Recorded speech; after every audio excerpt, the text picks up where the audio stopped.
Jumping off an aircraft carrier into open water isn't just a thrill, it's a reality check. You're no longer at the top of the food chain. That's why there's always a gunner on watch, scanning the water for any signs of sharks. If one appears, the protocol is clear.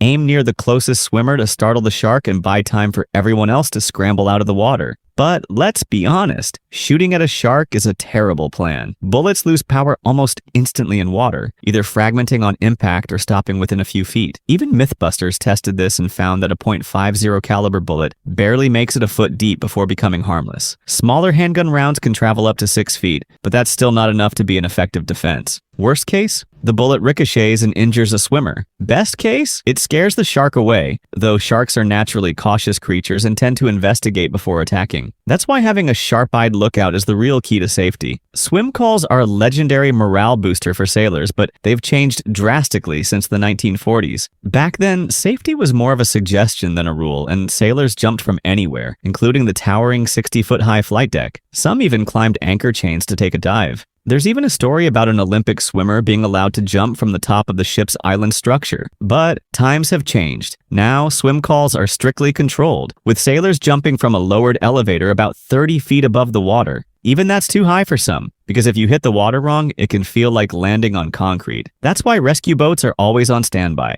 And let's not forget the other ocean dangers: venomous jellyfish, sea snakes, and of course, sharks. It's not just about being able to swim. Open water presents unique challenges that many don't anticipate. Believe it or not, knowing how to swim isn't even a requirement to join the U.S. Navy. While sailors are given basic survival training in boot camp, bobbing in a pool is vastly different from floating in the middle of the ocean. For ships with a well deck, the safest way to swim is to flood the deck and create an Olympic-sized pool. That way, sailors can enjoy a controlled environment without the threat of sharks or unexpected currents. Still, it's all fun and games until someone realizes they aren't as strong of a swimmer as they thought. That's why every swim call has strict supervision and safety protocols in place. Submariners have it even rougher. Swim calls on subs are rare, happening maybe once every few years. And when they do, they're more of a quick dip than an actual swim, especially in the Arctic Ocean, where the water is freezing and home to Greenland sharks, which can live up to 500 years. But sharks aren't the only worry. There's also the polar bear, an apex predator that doesn't just swim,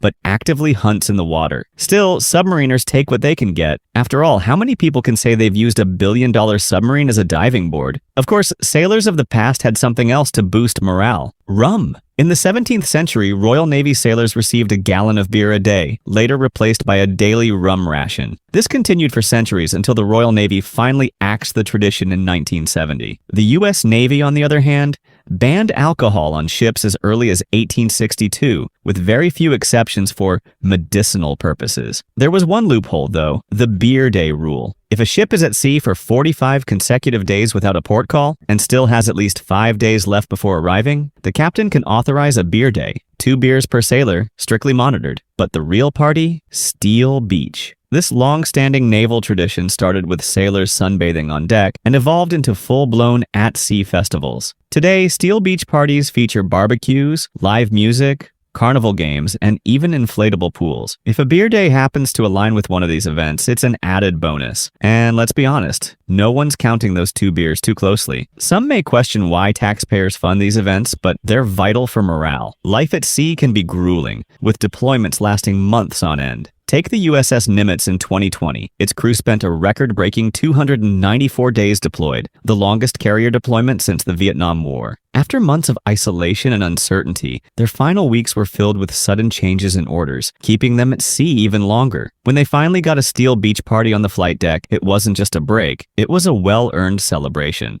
Serving in the Navy demands immense sacrifice, and keeping spirits high is essential. Whether it's a swim call, a beer day, or a Steel Beach party, these traditions help sailors push through the toughest days.